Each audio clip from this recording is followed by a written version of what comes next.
1297 সনের 19শে জ্যৈষ্ঠ খুব সকালে উঠে বাবা আদেশ করলেন সমস্ত আশ্রমবাসীদের ভোজন বেলা 9টার মধ্যে শেষ করে নিতে হবে। বাবা তার আসন ঘরে সকাল থেকে রয়েছেন।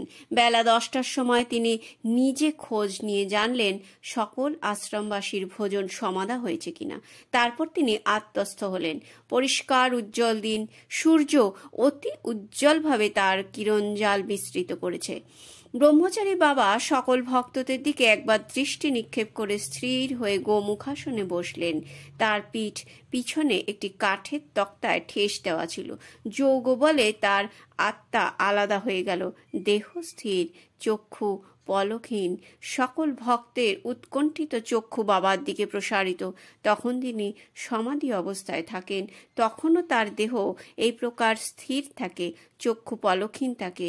কিছু সময় পরে আবার সেই দেহ নড়ে ওঠে। বাবা কথা বলেন, কিন্তু আজ প্রায় 2 ঘন্টা হতে চলল, সেই দেহ আর নড়ে উঠল না। কেউ সাহস পান না সেই দেহকে স্পর্শ করতে, পাছে বাবার ধ্যান ভঙ্গ হয়। ভক্তদের মধ্যে কেউ কেউ ডুকরে কেঁদে ওঠেন এই বলে যে বাবা বোধহয় আর নেই।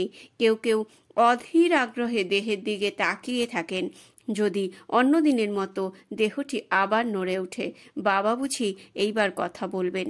কিন্তু না, ওই দেহ নড়ে ওঠার কোনো লক্ষণই দেখা গেল না। অবশেষে সকাল 11:55 সময় ভক্তগণ মিলে পরামর্শ করলেন যে একবার দেহটি স্পর্শ করে দেখলে হয়। তখন জানকী ব্রহ্মচারী বাবার দেহ স্পর্শ করতেই বুঝলেন যে এই পুণ্য দেহ থেকে বাবার পুণ্যাত্মা চিরদিনের মতো বিদায় নিয়ে দেবলোকের পথে উৎক্রমণ করেছে।